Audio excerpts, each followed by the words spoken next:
अगर आपकी जन्म पत्रिका में बहुत ही अच्छे अच्छे योग है, उन्नति करने के योग है, लेकिन इनका फ़ायदा आपको कभी कभार नहीं मिल पाता है, ऐसे जो है हम देखने के लिए आता है। तो कभी कभार ऐसे योग हमें नहीं, ऐसे योग जो है अच्छे जो योग है उनका लाभ हमें नहीं मिल रहा है। तो आप जो है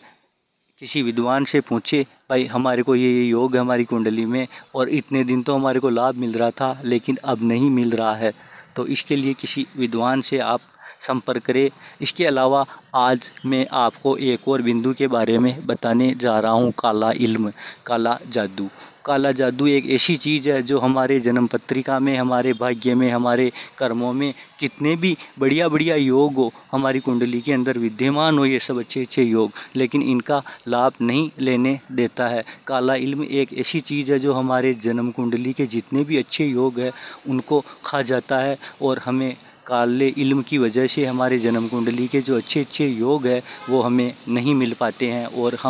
हमारे जो जीवन के आनंद है, हमारे जो जीवन के जो अच्छे अच्छे योग है, हमारे जीवन के जो अच्छे अच्छे मनोरंजन है, हमारे जीवन के जो अच्छे अच्छे ऐशो आराम है, उसका हम लाभ नहीं ले पाते हैं। काला इल्म प्रायः साधु संत महात्माओं द्वारा अधिकता से किया जाता है। साधु संत महात्मा प्रायः जो अघोरी होते हैं उनके द्वारा ये काला इल्म किया जाता है। काला इल्म की इन्हें अच्छी नॉलेज भी होती है, और इनके पास प्रेस शक्तियाँ होती है, उनके माध्यम से ये अपना रूप वगैरह चेंज कर लेते हैं और दुनिया को बताते हैं, और दुनिया को बताकर जो है अपनी ओर आकर्षित कर लेते हैं, और फिर जो है उन लोगों को काला इल्म के माध्यम से अपने ग्राहक बांध लिए जाते हैं, और फिर उनको मूर्ख बनाते रहते हैं ऐसे लोग। और उनको जो है कभी भी जो अघोरी महात्मा है, जो काला इल्म करने वाला आदमी है, उसके पास शुद्ध विचार नहीं होते हैं, सकारात्मक विचार नहीं होते हैं। उनके पास मैं कहता हूँ कि हमेशा ही नकारात्मक विचार होते हैं। क्यों होते हैं नकारात्मक विचार? क्योंकि उनके पास जो शक्तियाँ हैं, प्रेत शक्तियाँ हैं, तंत्रीय शक्तियाँ हैं, राक्षसी शक्तियाँ हैं, भूत शक्तियाँ हैं, तो वो सब नकारात्मक शक्तियाँ हैं। इसकी वजह से उसके पास जो काला इल्म करने वाला जो जादूगर है उसके पास भी नकारात्मक विचार ही रहते हैं। वो कभी भी किसी के बारे में अच्छा नहीं सोचता है। वो जो है ये सोचता है कि भाई लोग उन्नति नहीं करे और ये सही रास्ते पर नहीं जावे, और जो भी उसके पास जाता है उसके अच्छे अच्छे योग जो है बंद कर दिए जाते हैं, और उसको जो जाने वाला जो यात्री है उसको वो मूर्ख बनाते रहते हैं। हम देखते हैं कि कुंभ में बहुत सारे महात्मा आते हैं और वो रूप चेंज कर लेते हैं, तो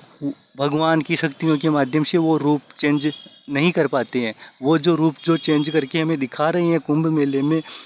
जो भी वो तपस्या कर रहे हैं, जो भी वो अग्नि के सामने बैठे हुए हैं, धुएं के सामने बैठे हैं, तो वो देवीय शक्तियों के माध्यम से नहीं बैठते हैं, वो प्रेत शक्तियों के माध्यम से जो है हमें करतब दिखाते हैं। क्योंकि प्रेत शक्तियाँ ऐसी शक्तियाँ हैं जो करतब दिखाने में माहिर होती है, और जो है बुरी शक्तियाँ हैं, प्रेत शक्तियाँ हैं, काले इल्म की जो शक्तियाँ हैं, वह सब जो है हमें जो है मूर्ख बनाती है। और साधु संत महात्मा जो कुंभ के जो महात्मा होते हैं, कुंभ मेले के जो महात्मा होते हैं, वो लोगों को अपनी ओर आकर्षित कर लेते हैं रूप बदलकर, अपना वेश बदलकर, और लोग सोचते हैं भाई ये ज्ञानी महात्मा है, अच्छा महात्मा है, जबकि वो नहीं होते हैं। वो सब जो भी करामात दिखाता है महात्मा, वो क्या नाम, कुंभ के महात्मा जितने भी करामात दिखाते हैं वो सब प्रेत शक्तियों के माध्यम से करामात दिखाते हैं। वो कोई साधु संत के उसमें कोई गुण नहीं होते हैं। वो जो है प्रेत शक्तियों के माध्यम से, बुरी शक्तियों के माध्यम से, तंत्रीय शक्तियों के माध्यम से, राक्षसी शक्तियों के माध्यम से अपना रूप चेंज कर लेते हैं, और अपने खप्पर वगैरह जो जो भी होते हैं उनके माध्यम से, या उनके पास जो डिवाइसें होती है, खोपड़ियाँ होती है, जो जीवांश होते हैं, जीवों की जो हड्डियाँ वगैरह होती है, उनके माध्यम से जो है हमें प्रेत शक्तियों के माध्यम से जो है वो हमें अपना रूप वगैरह चेंज करते हैं, और काले इल्म के माध्यम से जो है नाटक बताते हैं। तो ऐसे लोगों पर हमें विश्वास नहीं करना चाहिए। ऐसे लोग किसी के बारे में अच्छा नहीं सोचते हैं, मैं 100% कहता हूँ। वो जो अपनी दुकान जमाना चाहते हैं, वो चाहते हैं कि वह हमारी दुकान अच्छी चले और लोग हमारे पास आए और हम लोगों को मूर्ख बनाए। और काला इल्म करने वाला जो है नकारात्मक विचार रखता है, क्योंकि उसके पास जो शक्तियाँ हैं, प्रेत शक्तियाँ, राक्षसी शक्तियाँ हैं, भूत शक्तियाँ हैं, वो सब जो है नकारात्मक होती है और उनके पास शक्तियाँ ही नकारात्मक है तो उनके पास विचार भी नकारात्मक ही होते हैं, ये आप मान के चलो। इसलिए आप ऐसे लोगों के पास जावे नहीं, अगर जाते हैं तो आपके जो अच्छे अच्छे योग है उसको वो रोक लेता है और आपको मूर्ख बनाता रहता है, पैसे ठगता रहता है और अपनी दुकान चलाता रहता है। काला इल्म पर आए गाँवों में भी बहुत सारे जानकारों द्वारा किया जाता है। इसके अलावा काला इल्म करने में जो है साधु संत महात्मा अघोरी महात्मा माहिर होते हैं। ये लोग गाँवों में ही निवास करते हैं, शहरों में निवास नहीं करते हैं, क्योंकि गाँव में लोग आसानी से मूर्ख बनाने में आ जाते हैं और उनकी दुकान चल जाती है। इसलिए ये गाँवों में ही निवास करते हैं और वहीं पर ही काला इल्म की कारीगरी करते हैं और वहीं पर ही रूप बदल कर ये जो अपने ग्राहक बांध लेते हैं और अपनी दुकान चलाते रहते हैं। इसलिए हमें ऐसे लोगों के पास जाने से बचना चाहिए और जितने भी काले इल्म करने वाले लोग हैं वो किसी के बारे में अच्छा नहीं सोचते हैं, वो हमेशा नकारात्मक विचारों से भरे रहते हैं और जो है हमको ऐसे लोगों के पास जाने से बचना चाहिए, ऐसे लोगों को संरक्षण नहीं देना चाहिए। और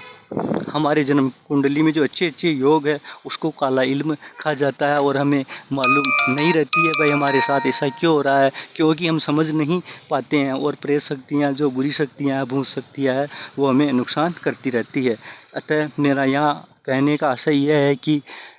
काला इल्म एक ऐसी जादूगरी है जिसमें किसी भी व्यक्ति की जो कुंडली में विद्यमान सुयोग है, अच्छे योग है, बढ़िया योग है, उनको ये नष्ट कर देता है और उसके जो सुख है उसको छीन लिया जाता है, उसकी जो लग्जरी है उसको छीन लिया जाता है, उसके जो अवार्ड है उनको छीन लिया जाता है, उसके जो अच्छे अच्छे जो काम करने की योग है उनको छीन लिया जाता है और वह व्यक्ति जो है अपनी कुंडली के जो अच्छे अच्छे योग है, अच्छे अच्छे सुख है, उनसे वंचित हो जाता है। तो काला इल्म के बारे में आज मैंने जानकारी दी कि काला इल्म के माध्यम से कोई भी तांत्रिक जो है हमारे सभी सुखों को नष्ट कर देता है और हमें मालूम नहीं पड़ता है और हम मूर्ख बनते रहते हैं और हम उसके पास जाकर अपने सुखों से दूर होते चले जाते हैं और अच्छे अच्छे योगों का, अच्छे अच्छे अवार्ड का फ़ायदा हमें नहीं मिल पाता है। तो काला इल्म जो है हमारे सभी कुंडलियों के योगों को फेल करता है। आज यही मेरा बिंदु है कि काला इल्म जो है हमारे जन्म कुंडली के जो अच्छे अच्छे योग है उनको फेल करता है। नमस्कार, धन्यवाद। ऐसी जानकारी देखने के लिए मेरे वीडियो को देखिए, लाइक करें,